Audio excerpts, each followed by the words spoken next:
This is the headline everyone pretended not to fear and then instantly clicked anyway. Caitlin Clark is out for the rest of the 2025 season, confirmed by the Fever and by Clark herself, and the collective gasp you heard wasn't just fans. It was arenas, sponsors, broadcasters, and a league that's been riding her energy like a comet through the night sky. That's the news. Caitlin Clark out for the remainder of the 2025 season, something we all think we knew was coming after what Stephanie White said earlier today. We couldn't be too sure until we see it for ourselves.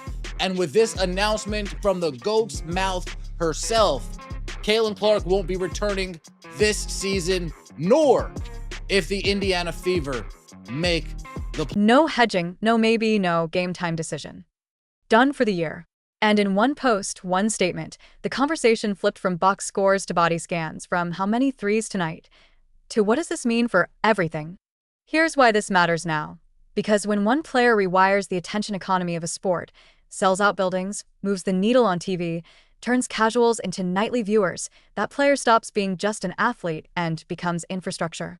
Lose that for a season, and it's not just a team adjusting rotations. It's a whole ecosystem shifting its weight, asking if the ladder they climbed suddenly lost a rung. And yes, I'm going to say the quiet part out loud. This affects the playoffs, the rating curves, the momentum of a league that finally felt inevitable. That's the stake. That's the ache. But let's twist it, because the obvious story is never the only story. The obvious story says, injury shutdown, see you next year. The real story whispers, how did we get here? Why did it feel dragged out? And what does this do to the myth we were writing in real time? Quick proof?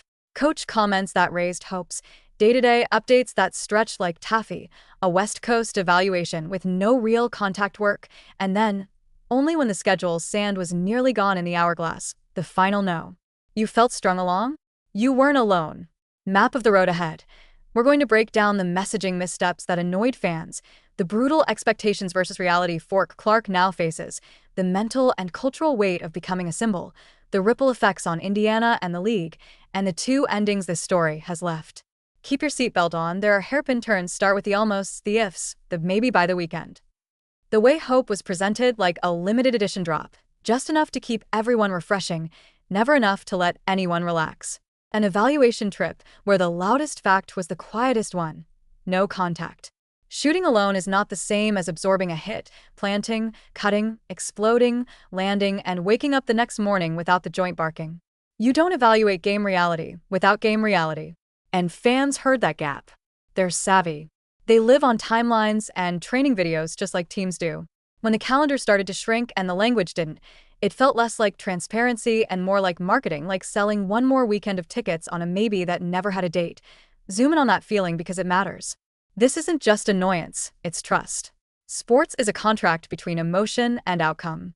Fans invest their time and their money because, at minimum, you tell them the score. Day to day, week to week, then we'll reassess after the road trip. And finally, the post that slammed the door. Does that mean the Fever lied? No. It means the communication didn't match the reality curve. It means there's a cost to dangling soon. And when the statement finally arrived, measured, grateful, mature, it also carried the weight of everything left unsaid. Hours in the gym, confidence that didn't fully return, time that ran out. You could hear the effort. You could hear the ache. You could also hear the clock. Now the strongest point, the one that turns the story into something bigger than a season. Expectation versus reality. Expectation said Clark's rookie year was the prologue to a dynasty, arenas humming, defensive schemes fried under high-voltage range, the game shrinking under her spatial math. Reality says the body gets a vote, and sometimes it wins on a technicality. Expectation paints a 10-year mural, MVPs, rings, a highlight reel so long it needs its own streaming platform. Reality asks a colder question. What if the second chapter stalls and the sport's goldfish memory swims on while you're stuck with a rehab band and a clock? That gap, the one between superstardom as a straight line and superstardom as a tightrope, is where legacies are actually forged. Some cross it in storm winds and become myth. Others, through no fault of their will, slip. Hold that thought, because the internet has already tried to finish the book in the first week. Armchair doctors diagnosing from a 6-second clip. Think pieces declaring she was a product of hype. Trolls workshopping one-season wonder narratives like they're auditioning for a panel show. You know how this goes. The louder the rise, the more gleeful the pile-on when momentum stalls. It's predictable and lazy. The truth lives in the middle. Some athletes do come back stronger. Some don't.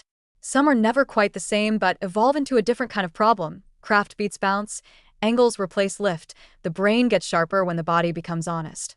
We won't know which path it is until the ball goes up again. That uncertainty is the cliffhanger no algorithm can resolve. Meanwhile, Indiana has to live in the present tense. Reality check. That locker room lost its central gravity. If your teammate, you're speaking belief into microphones and walking into gyms where the air feels thinner. The Fever were hovering on that playoff line, close enough to believe, far enough to sweat, and nothing siphons oxygen like the announcement that the engine isn't coming back online. Another twist. You can still choose the harder story. Teams sometimes find a mean streak when stripped of their star. The rotation tightens, the defense becomes personal, role players graduate under pressure. It's not pretty basketball, it's stubborn basketball. And sometimes stubborn lasts just long enough to change a seed line. The league's calculus is colder and broader. Face of the league goes out, and every broadcaster, sponsor, and scheduler stares at a wall of spreadsheets asking, where does the audience land? You can almost hear the calls. Push the up-and-coming storylines, spotlight rivalry games, build a bracket of who steps into the vacuum. It isn't betrayal, it's tria. Leagues do this when big talents miss time. They try to turn a single point of failure into a constellation. If you're a cynic, you call it spin. If you're a builder, you call it resilience. And if you're honest, you admit both can be true at once. Let's address the conspiracy corner and lock the door behind us. Was the slow roller ratings play? Did the team dangle day-to-day to keep turnstiles clicking? The spicy take is seductive because it makes a messy situation feel intentional. The boring answer is more likely. Uncertainty is uncomfortable, and no one wants to be the person who declares a season over until there's truly no air left to breathe. Could the messaging have been cleaner? Absolutely. Should fans feel a little played by the vagueness? Many do, and I don't blame them. But the fact remains, medical returns aren't debate team schedules. They don't care about narrative beats. They care about tissue, torque, confidence, and how you feel 2 days after an aggressive workout when the cameras are gone. But here's the piece few people talk about until it's too late: the mental tax. Physically, the plan is boring on purpose. Rest, strengthen, repattern movement, build to controlled contact, then live contact, then game conditioning. Checklist stuff. Mentally, that's where the ghosts live. You were built to dominate, and now you're building around doubt. Will it hold? Will I trust the cut? Will I land without flinching? Am I still me? That voice is louder when the world is still talking about you even as it watches something else. The performance never stops. The game does. And in that quiet, the only metrics are private: sleep, patience, belief. The comeback, if it happens, begins there, off camera.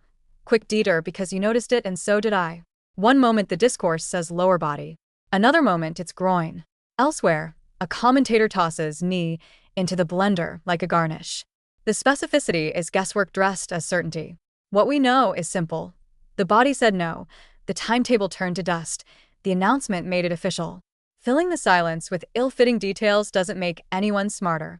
It just fuels the ultimate sports fallacy, that we can declare a future from one present moment.